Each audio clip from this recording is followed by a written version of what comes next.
What up, everybody? This is Kevin Dorsey, aka KD, and today you're listening to SaasHoles. Welcome to SaasHoles, a show dedicated to issues within the software as a service industry. We are revenue ops with a edge. Jamie, Jason, KG, and myself, Pete, have a combined 100 years of making interesting decisions. Please subscribe to our weekly newsletter. Today, our guest is Kevin KD Dorsey. KD is currently the VP of Inside Sales at PatientPop in Santa Monica, California. KD loves scaling sales teams. He's built teams from 0 to 150 plus reps, revenues from 0 to 100 million, ARR and counting. He believes in processes and systems paired with skill development as the code to success. KD also loves to share what he's learning with others. He consults all sorts of different companies and people as they look to improve their results. He mentors and consults early, mid, and late stage SaaS companies all across the world, sharing his playbooks and processes for scaling sales teams successfully. But before we get to KD, we have a sponsor for the show, NeuroNoodle. Hey, parents of athletes, get a doodle of their noodle, which is a brain map before the season starts, so you have a baseline to compare it to. Hey, man, seasons are almost over now. Ain't that right, Carney? Basketball season. Yeah, you get a couple elbows to the chin on that. Well, you get a physical every year, right? Well, get a brain checkup before the season starts. Schedule an appointment now at neuronoodle.com. Hey, Carney. Yeah, Pete. Carney. Yeah, Pete. Why don't crabs give to charities? Why? Because they're shellfish. Leave us some comments on our blog at SaasHoles.net. Yeah, I'm sorry you have to sit through this stuff. No pain, no gain. KG wants to wish a happy birthday to Brian Tabak of ZipRecruiter. He wants to congratulate Forrest Hobbs for starting a new position as Chief Revenue Officer at NeuroID, and congratulate Carrie Ransom for starting a new position as Managing Director at BankTech Ventures. KG's out today. We would put a cardboard cutout in the chair for him, but we're not that advanced yet. Hey, Brandon Strauss, 2 years at Inmar Intelligence. Mike Schaffer, 2 years at Upwork. Remember Schaffer, Carney? Yeah, he's RevOps at Upwork now, right? He was over at ADP. I know that for a while. Yeah. And then let's congratulate Mary Delaney for starting a new gig, Chief Executive Officer at Broadbean Technology. How about that, Carney? And then Wojo. Remember Wojo? Kruppa. Wojciechowski? Coach Wojciechowski? Yeah, Wojo is his birthday. But Wojo is a basketball coach, was a Duke player. You can't call a guy from, where is he from? Ukraine. He's not from here. Can't call him Wojo. Yeah, Wojciech is his name. Wojciech. All right. Way to go, Wojo. Love talking finance with you up around quota time. All right, we got there's a couple other shout outs. I'd like to give a shout out. I didn't put it on the list, but I'd like to give a shout out to my brother-in-law, Brian Provo. He was just recently promoted to Global Head of Controls at Northern Trust Asset Management. Congrats.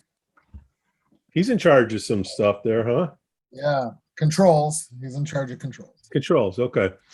All right, we got KD in the green room. Should we bring him in? Yeah. Probably ate all the brown M&Ms.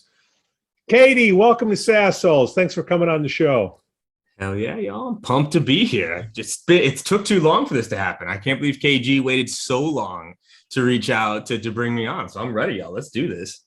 Now, how do you know? Get together. Do you call him G and he calls you D, or do you guys both go? Yeah, we get the K out of the way. It's just D, G, and that's all we talk about. How do you know Kevin, KD? So Kevin Gaither was one of my early mentors in the sales game. So I reached out to KG. This was probably 8-9 years ago. It was not that long after he had moved over to Zip. And I reached out and I said, I'm a first time and up and coming VP. I would love to learn and get mentorship from people that have gone through it and done it before. He was in LA at the time too, because he was at Uline or USAMP beforehand. And so we met for coffee at Barnes and Noble in Santa Monica. One morning, we had a great conversation, and I said, "Hey, can we keep this going?" He said, "As long as you can afford it." And I was like, "Oh, Oh, yeah. okay, right?" And so I was like, "Shit, like, how much does it cost?" He told me his hourly rate. I was like, "Ooh, I don't know if I can swing that." But then what I was able to swing is I landed him a consulting job at my company. And so then KG came in and did some consulting. That's where our relationship went from there. And then we've been in touch ever since. Always closing, right? Always closing. Now, where are you at now? PatientPop? Give us a quick minute summary of yourself, Katie. Yeah, so I'm the VP of Inside Sales at PatientPop. So I have about 120 people that roll to me there at this point. The sales development org, the inside closing org, and the enablement org all roll up to me. I think the 1 minute summary is I love sales and I'm a builder. That's what I love to do is I love to go in and build, make things repeatable, put processes and systems in place where they didn't exist beforehand. I'm not the VP of a 500 person org. I'm not the CRO of, 1,000 global sales team. That's just not what I love to do. I love to build, get in there, figure out what's happening and make it repeatable. And so I've been able to do that at PatientPop. Service Titans, I got 2 unicorns under my belt now. Snack Nation was one of the fastest growing startups in LA for a minute. So that's what I've been doing for the past, 10 years. And I love it. I love it. PatientPop, that sounds interesting. Give us a quick elevator pitch on that one. Super quick elevator pitch. We help good doctors get found by the patients that need them so they can practice more medicine and less business. So most doctors, right, they go to school 8 years. There's 2 courses maybe on how to run a business. And there's no courses on marketing. There's no courses on patient acquisition. There's no courses on psychology and digital marketing, things like that. That's what we do. So we help them get found by people looking for them, but then also just to take better care of the business side of things so they can focus on the actual doctor side of things. Now, how'd you get hooked up with that company? LA shockingly is a very small sales town. I still don't think people realize it. Like LA is a big city, but in terms of tech sales, it's not a big city in terms of like large organizations. And so I had connected with Justin Welsh, who was the first VP at PatientPop. He and I became very good friends over the years being in LA. We were enemies or frenemies for a while, then we actually became friends. And he reached out at one point and was like, what if we teamed up? Like, what if we teamed up? Like, you don't see this happen often in SaaS, right? Even though we're all trying to chase the same thing, which is like the IPO or the acquisition. What happens if 2 really good sales leaders team up and go after it? And so he kind of sent that note and we started talking and we decided to go for it. So that's what brought me over into PatientPop. Now, you were talking about cutting edge techniques for building trust in sales. How do you build trust in sales? That's simple. Yeah. So funny enough, man, like you build trust in sales by being an expert in the prospects world. And unfortunately, first of all, let's be honest, sales training across the board is relatively minimal for most companies, but the majority of it is focused on the product and not the prospect. Right? Salespeople don't understand the day in the life of their prospect. They don't understand the language that they use, the struggles that they run into, even how they use the product. Right? They don't even know how the prospects use the product. And I think that's where, there's this big trust gap is as a buyer, and y'all have been buyers as well as sellers, right? You're talking to a salesperson, within 30 seconds if they have any idea what your life is actually like. And so if you think about cutting edge, which is really just back to the basics, educating the reps on the prospects world. How do they talk? How do they think? How do they use the product? That's how you build trust. And Oren Clough, the author of Pitch Anything, Flip the Script was his follow-up book. But he said one of the fastest ways to do that is having a status alignment question. So what is a question only someone on the same level could ask?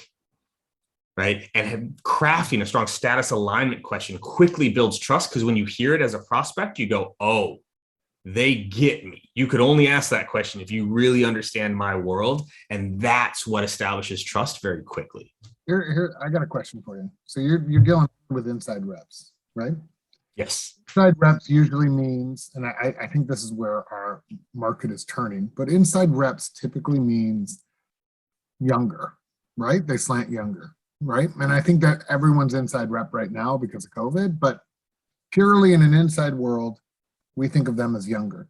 My question to you is, since COVID, what tools have you used or needed or want to help you, lead an inside sales team when everyone is working from home?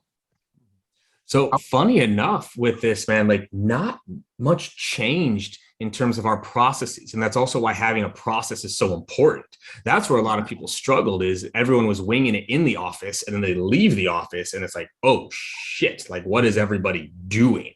Right. So I had already given my team remote days. Like we already had a lot of the processes in place. Right. So we use, a tool like Outreach for the sales process. We use a tool like Gong for call coaching and call recording. We use a tool like Chili Piper to like book meetings and handle the round robins. We have obviously Salesforce as our CRM to go through. The hardest part for us going remote wasn't the sales process side. It was the mindset side. Right? Like they're no longer connected to each other. They're no longer there to support each other. And so that's where we've really been trying to figure out, where can we invest so people still feel connected, supported, and heard? And I haven't really found that one yet. I've been really testing different things out, and that's been the biggest challenge. That's part of the problem with turnover right now as well, is not only is turnover in sales a huge problem in trying to hire, which I'm sure you're experiencing right now, as everyone is. But the reason why people are walking away is because they really have no connection. So it's highest bidder while I'm working from home. I think they have no reason why they're there, and then the company has no reason why they're there, right? Talk about goals and whatnot, have a structured plan in place. If they don't have a reason for being there, whoever's paying the most, see you later. It's hard to grasp virtually when you're not in an office the path to promotion in sales, because you don't see the field reps, you don't see the management as much, you don't see the different roles that are popping up and different people getting promoted. I think that's a huge problem, because especially with the younger staff that came into the office and their cube mate now is in an office and leading a team, they don't see that, because now what happens is that cube mate or the guy that used to sit next to him is in a different neighborhood. He gets promoted. You don't even know he's being promoted until you get moved onto his team. And that's where I think a lot of companies struggle, where they don't have to, right? You can do all of those things. My promotion paths clearly documented, black and white. Here's what happens. Here's how you earn them. They're programmatic. You know when they're occurring. When it happens, there is a shout out. I have countdown dashboards for my reps in terms of how close they are to the next promotion. Right. So they know where they're progressing. And then when it happens, we call it out. It's a part of the all hands deck. It's a part of the department meeting. We have them tell the story of how they got there. Like you can do all of that remotely as well. This is where a lot of people struggle. If you weren't doing it in the office, it's even harder to do remotely. And that's what I think shook a lot of people up, is like they weren't doing things in the office and now you're remote, versus if you had the process in place already, shifting it remote, it can still work, but I'll be very honest, it's still not the same. There's a difference when we were standing in the office and I've got 5 people that just got their senior titles or just got promoted and people are clapping for them, we're popping champagne and we're celebrating the moment, versus, hey, everybody, James was promoted today, yay, and that's over Slack. Right? It's not the same, but you still need to do these things. You really do. So what's the biggest thing that you are encountering in today's environment? It's mindset, which then leads to execution, right? Sales has always had a bit of an execution problem in terms of reps actually doing what they're supposed to do on a day in and day out basis. That is nothing new to sales, because also too, we built an entire industry of gritty people. And I say gritty in quotes because gritty is just another word for stubborn. And we forget that, right? So salespeople as a whole are generally tough to manage, right? But it's the mindset, right? And y'all know this, y'all have been in the game. When you get rejected, when you lose a big deal, when that deal you were hoping that was going to come in and push you over the edge or gets you to quota club doesn't come through, that's crushing, especially for reps earlier in their career, right? They haven't built that response level to it of like, hey, I'll be all right. When you were in the office and you could be picked up by the people around you, right? You got over it faster. Whereas right now, I've got 25, 26-year-old, 27-year-old reps missing quota from a corner in their bedroom, right? Someone just harsh rejected you on the phone. Don't you ever call me again. You hang up and you're by yourself, right? No one's there to lift you. Managers don't even know, like you knew, and y'all were in the office when someone had a bad call, you knew. Like you knew, you could tell from their body language or the phone went down or like someone said something. I've got reps, I promise you right now, that could really use a pick me up that I have no idea because I didn't hear it. So it's the mindset. That's where. And so when people start to lose that motivation, that positivity, then that makes that phone weigh 500 pounds. That's what makes the recruiter outreach look so much more shiny because it's new and exciting versus what's going on day to day. That's been the biggest struggle, is just keeping people in a positive mindset throughout all this. Because also too, what we forget is we are still in a pandemic. We only really got out, and I say in quotes, out a few months ago. So all of 2020, this is where I harp on people. 2020 wasn't remote selling. Okay. 2020 wasn't working from home. 2020 was working through a pandemic. 2020 was working through people losing loved ones. 2020 was working through one of the toughest times to be a sales rep because budgets were tied up. People were being let go. And we don't talk about that enough of like, it wasn't just selling remote, selling in a pandemic. That's totally different. And that's also why I think we're seeing this resignation, is because people are just burnt from what they were doing for the last year and a half and they need something new. I think what you said, though, mental health is such a huge thing. Plug NeuroNoodle. But mental health is such a key thing, and especially with younger reps. You know, I would think the more seasoned reps, when they get a bad phone call, they can shrug it off because they've had 15 years of getting bad phone calls, right? But the younger reps, the ones that are just up and coming, that have maybe hit a couple home runs and a couple doubles, and, you know, we always swing and miss in sales, but there's times where you swing and miss and then the pitcher comes over and kicks you in the nuts. Those are the bad calls that you're talking about. And those are the ones that you want to be able to help the younger reps sort of say, hey, everyone has those, and move on.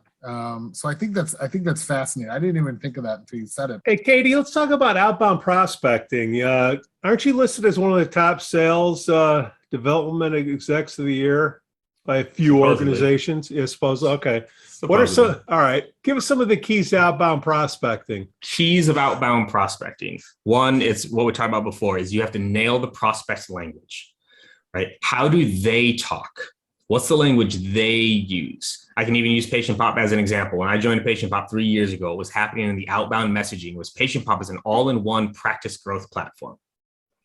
How many doctors do you think have ever sat down at the end of the day and been like, God, I wish I had an all-in-one practice growth platform? Right. So the first is nailing their language and leading with problems, not the product. So that's the key with outbound messaging. It has to be focused on the problems you know they are more than likely facing.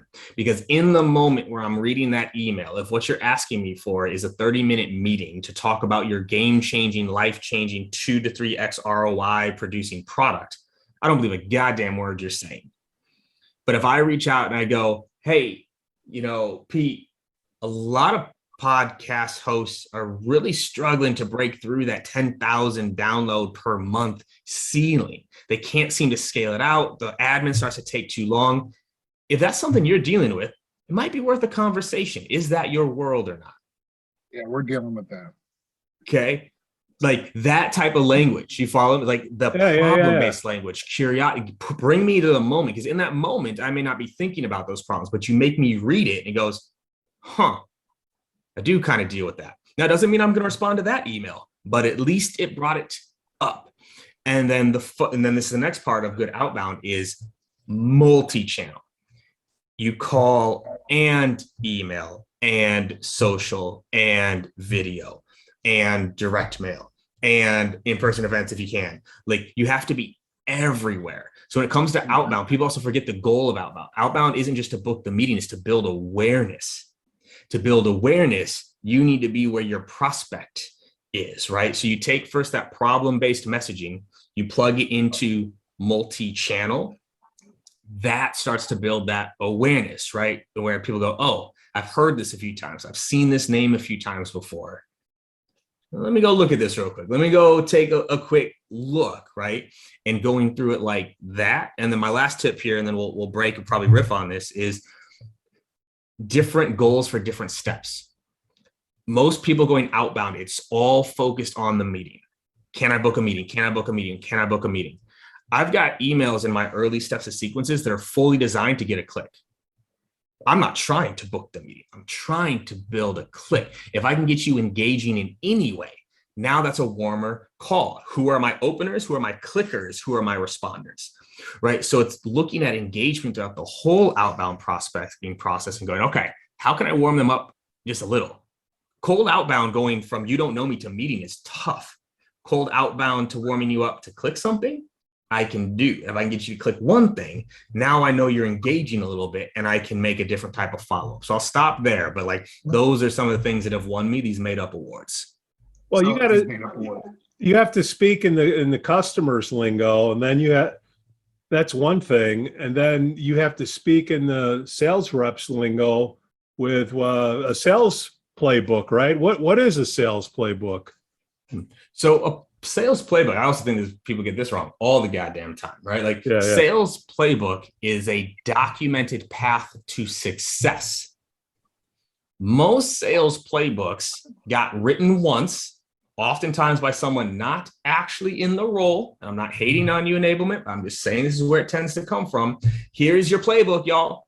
And the sales people open it up and go, what the hell is this? Like, this doesn't resemble my world at all, right? So the playbook is what has been documented that leads to success. And it has to be tactical information, right? And what we talked about before, KG and I riffed on this actually a little bit last year, is most playbooks have nothing to do with the prospect. They have nothing to do with the prospect. There's no prospect education in there, industry education in there. It's all about the product and the sales process. And then we wonder why only 40% of reps in SaaS are hitting quota, because they don't know anything outside of it. So the playbook should make your reps capable of doing their job. Capable. The coaches come in to make them good at it. That's what a playbook is there for.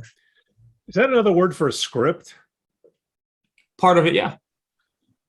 I think it's part of the playbook, but a playbook is your overall life cycle of the deal. Right. Now, my question for you and the stuff that you were saying before was, it's like this process of click to meet to phone call to responding to meeting to what tools do you typically use to monitor all that data, especially in a remote environment? Like I said, there's got to be tools out there that you prefer to use.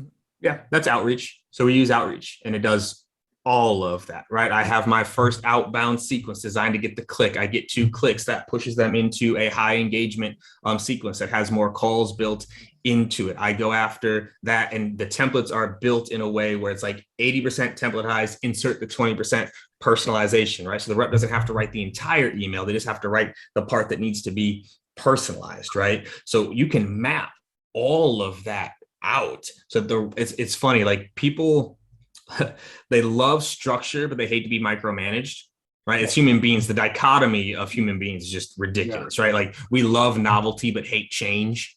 We want a clear path to success, but don't tell me what to do. Like we just suck most of the time. But that structure actually allows them to be a little bit more creative, because they didn't have to think of all of it. They only just have to think about the parts that they are responsible for, and actually encourages creativity to happen. So you can map all that out in outreach. Like we lean on that heavily. And then you use Gong to sort of record and enable, sales scripts, right? And just work through accounts, right? So those are your fallbacks. Okay, so that was interesting. So you're using outreach to sort of monitor almost your playbook, right? And you sort of put that playbook in so that these new sales reps sort of aren't just stopping in and saying, oh, what do I do from here? You've sort of already mapped it out. Say, hey, you want to do this, this, this, this, this, and outreach is going to help not only spoon feed you the playbook, but also monitor what's going on in that playbook. Exactly. Well, our internal theme is you manage processes, you develop people. You don't manage people. People are unmanageable. You manage a process, you develop people. And if there isn't a process in place, we need to create one so that there is. Yeah, that's good. I always, our old CEO, Bob Montgomery, who on this podcast, he used to say, and I sort of adhere to it, and I say it to everybody that works for me. I don't micromanage. If I'm micromanaging, it's not a good thing, right? But the way I always visualize it is I'm walking down a path with the torch, and I don't care if you're walking on my path or somewhere else in the forest, as long as you can see the light of my torch, we're good. I'm going to micromanage you if you can't see the light of my torch. Hopefully, maybe you force me to pick a different path, but for the most, you can't see my torch, then you've done something wrong. And if I'm all up in your grill, then you know you better change, or I need to find something else. Jamie, feed the lions, ride the horses, and shoot the dogs. Let's talk about leads. Quantity versus quality, KD. Where are you at on this debate? If I can only pick one, it's quantity. Period. So you want a lot of crap. Blind squirrel finds a nut sometimes. If I can only pick one, I will pick quantity, because within quantity, I can find quality, right? But this idea, like, here's the problem, right? And most, unfortunately, people in sales also really suck at math, right? So give me 5 quality leads. Give me 5 quality accounts. That's great. What's the book rate on an outbound account? What's the book rate? Cold outbound in SaaS, the average lead to meeting book rate hovers in the 5 to 8% range. So real quick, y'all, what's 8% of 5? Can't do it. You can't do it. What's 8% of 10? You can't do it. What's 8%? So this idea that quality saves us doesn't work. I'd rather take the quantity, and I will find quality in there. But the premise, when people say things, it's not about the quantity, it's about the quality. Yes, but no.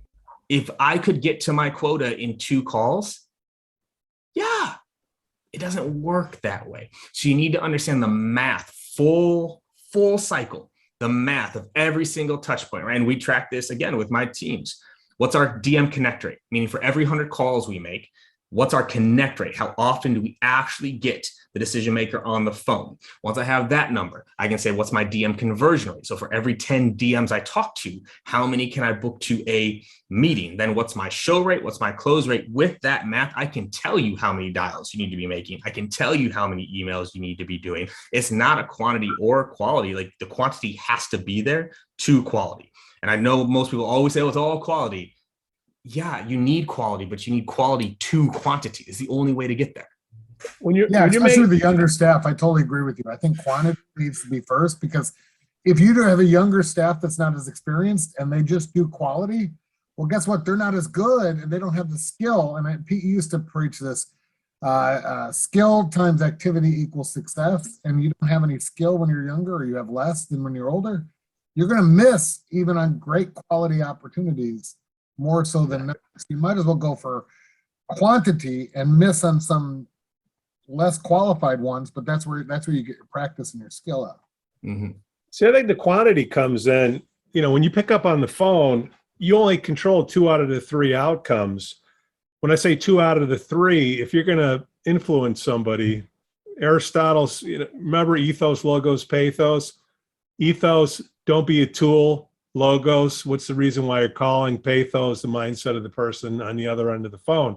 Well, you can have a good reason why you're calling, and you cannot be an idiot, but you don't know what that person's frame of mind is that you're calling on the other end of the phone. In order to influence somebody, it's like a slot machine. You need cherry to come up.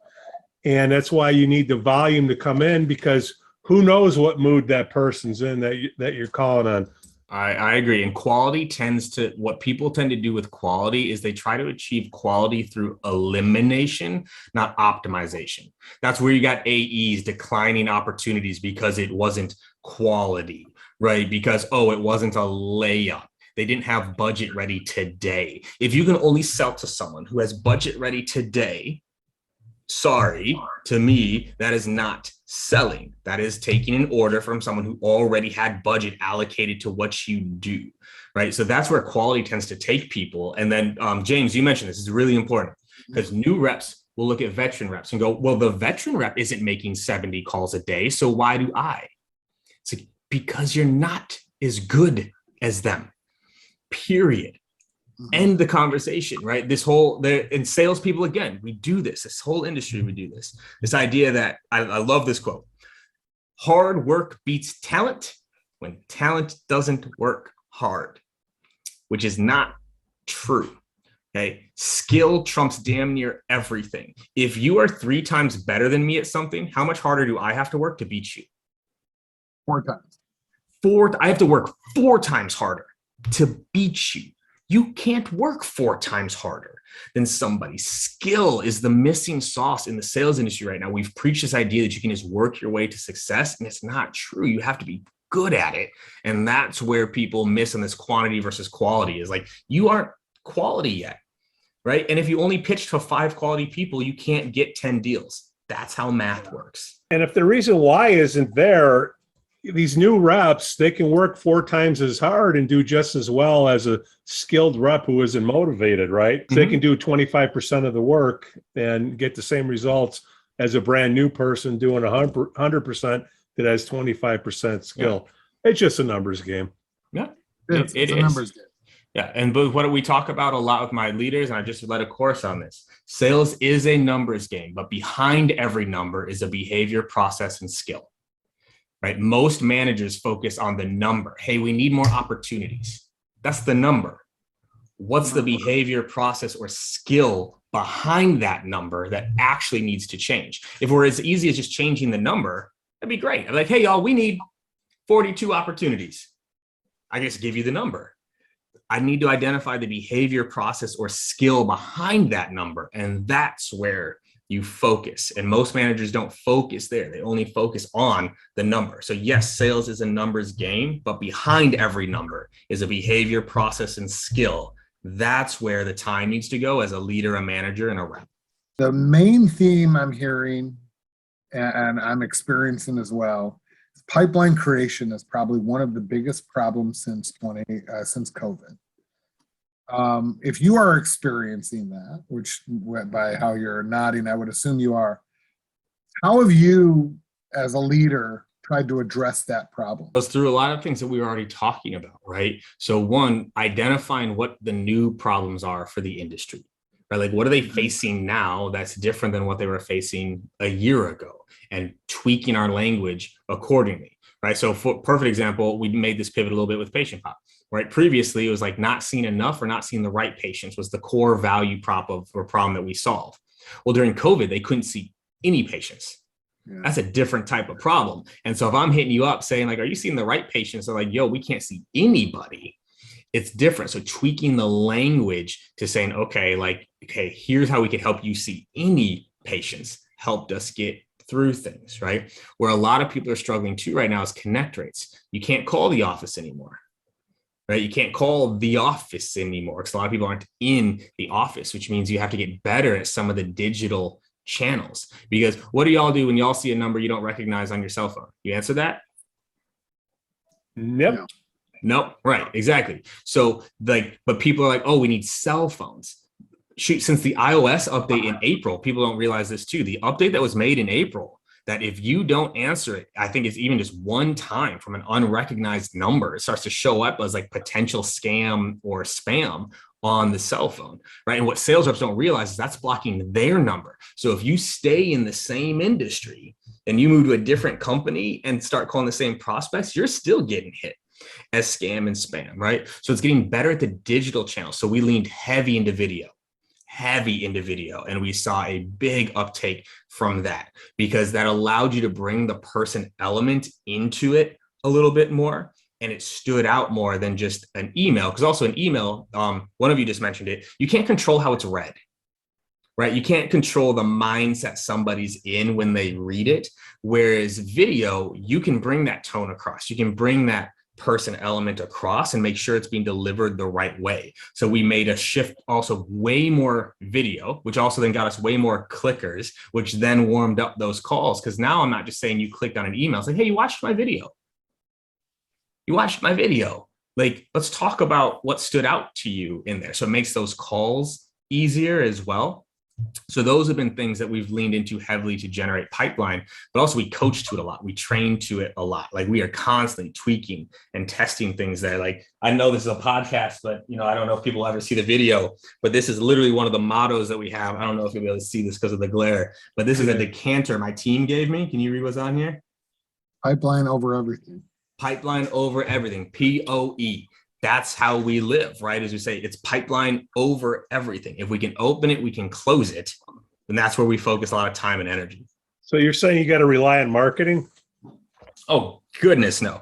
So no, like, and by the way, funny enough, I have a phenomenal relationship with marketing. Like I work. Marketing well sucks. It always, anyways, right. We'll edit that. Hey, here's the thing. Easy, so here's the deal. Here's the deal. We are not allowed to say marketing sucks until we can say we don't suck. That is the rule I have with my team. If we are doing the right things, if we are handling the leads the right way, if we are using the right messaging, we are making the touches we're supposed to, we are following up the way that we're supposed to, and we still can't convert, marketing, you suck. But until we check the boxes on those 5 things, we don't get to say that. You can't go to marketing and say you suck when you only called a lead twice. Right. So we own our side of the SLA. And then that's what allows me to go to marketing and say, turn off this asset. It's garbage. We are making 14 touches across 21 days. We've sent personalized messaging and every single one of them has been DQ'd for not a good fit, not the right persona, whatever else. This asset sucks. Turn it off. But until sales actually does their part, like what we do, we talk about this a lot. Sometimes you have to prove someone wrong. You can't tell them they're wrong. You have to prove that they're wrong by doing your part. And this even scripting, right? Prove I'm wrong. Use my script and it doesn't work. Prove I'm wrong. Don't tell me I'm wrong. There's a big difference there. And if you can prove it, we change. Sounds like the reps have to rehearse what they're doing, even if you have a playbook, because people on the other end, they can, hi there, my name is Pete. I am, right? So I love this. I love this part of it too, because people say this, right? Scripts make me sound robotic. And I say, no, a script doesn't sound anything. A script's a piece of paper. You sound robotic. There's a huge difference, right? Every TV show you've ever watched, every movie you've ever been to, every song you've listened to on the radio was scripted. It's the performer's job to make it come alive. It's not the script's fault. It's the performer, right? And that's also true. And we do this heavily. To get good at a script, you have to practice bringing it alive. So we do hundreds of repetitions in the onboarding program and it never stops, right? My reps role play to the day they walk out the door at PatientPop because that's where you get good. I said this on stage a few years ago. I said, the best practice on purpose and the rest practice on prospects. That's where most reps are practicing right now, is with the prospect. They get the prospect on, and now it's like, oh, shoot. Hey, this is kept right. Versus if you've been practicing for that moment, you're ready. So scripts work and they work well, but you nailed it. You have to have the repetition with the script, but before the performance, right? Did you play any sports in high school or college? Football, my friend. Football. Okay. Can you imagine just playing the game, right? So you don't practice, you just lace them up, put the pads on, the coach goes, okay, go play inside linebacker. You're in the game now. That's not practice. You're going to get your ass kicked. That's what we're setting most sales reps up to do. We sit them down, maybe in a training, we teach it to them, we give them the script, they say, okay, go do it. And they get that decision maker on, they go, hi, this is, how are you doing today? And now they're practicing what we taught them. It's completely backwards. They need to be doing hundreds of repetitions before they get on the phone, because you might only get one shot and you have to be ready for that shot in that moment. You could pick one thing to train the reps on. Would role playing be number one? Absolutely. Absolutely. One thing that's very interesting in what you said, is that everything is moved digital. so much more so since COVID, right? And so even though we've been talking about how these more experienced sales reps have a leg up in terms of skill, well, guess what? If you're new, and a lot of our listeners are new, you have a leg up in the digital age, right? Mm-hmm. The younger reps, you got to embrace what you have. And so if you're a younger rep out there and you're hearing this and thinking, man, it's going to be a tough road. I don't have the skills. I don't have this. I'm getting hit in the face a lot on all these calls. Well, guess what? Start thinking outside the box and start bringing a lot of digital ways of interacting with people and reaching out to people that companies don't. Because you got to remember the people that are leading the team, and KD, no offense, but we're a little bit older than these guys coming out of college, right? Mm-hmm. So they're going to know how to get on Snapchat better than us. Maybe use WhatsApp better than us. And I'm probably dating myself, but I'm trying to think of what my daughter uses right now in high school. But all the other crap that they're using, they're going to know how to use those to maybe reach out to other people within an organization and make that connection. Don't be afraid to use your skill to do that and then show your boss how you're using those skills to make those connections look successful. Technology is supposed to speed up a process, right? And if you don't have a process, you're speeding up nothing. And that's where I think a lot of companies got slammed during this COVID break. KD, man, how can we help send some people your way? I have a podcast as well, Live Better, Sell Better. So if your listeners are down for that, sending them towards the podcast there could be a fun kind of mix of, things and tactics and tools. So that'd be one area.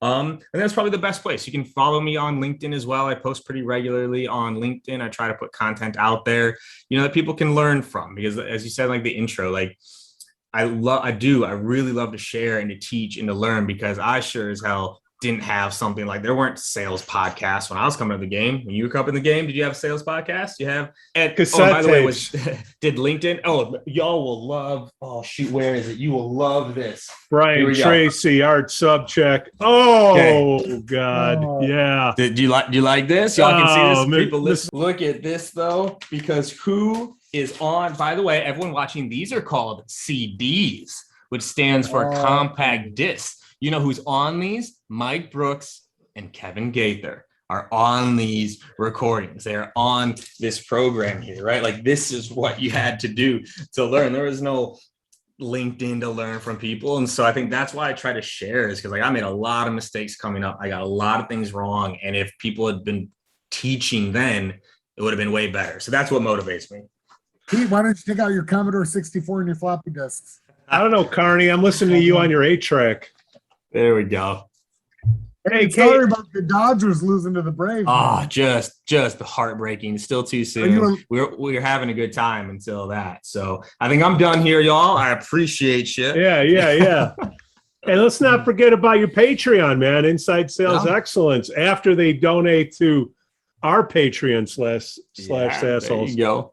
Yep, that I have the Patreon Inside Sales Excellence, and that's where I'm doing like real trainings, right? So like there's over 20 some hours of like hour-long trainings on discovery, cold calling, objection handling, email writing, systems, processes. Like, it's the stuff you can't learn in 1,300 characters on LinkedIn, or are hard to teach in a podcast. So there's really heavy training in there if people are interested in it, and it's less than like an extra large burrito at Chipotle. So I'm practically giving it away at this point. I didn't know there was extra large burritos at Chipotle. Oh yeah, you can double wrap, double guac, and put it in a bowl. Extra large. There you go. Thanks for listening to the SaasHoles. On behalf of Jamie, KG, and myself, Pete, we thank you for listening. And we ask that you give us 5 stars on Apple Podcasts, subscribe to our newsletter and the podcast notes, and you can always buy us a beer on Patreon. We thank you for listening. Cue the music. KD, thanks, man. Thank you. Appreciate it. Hell yeah.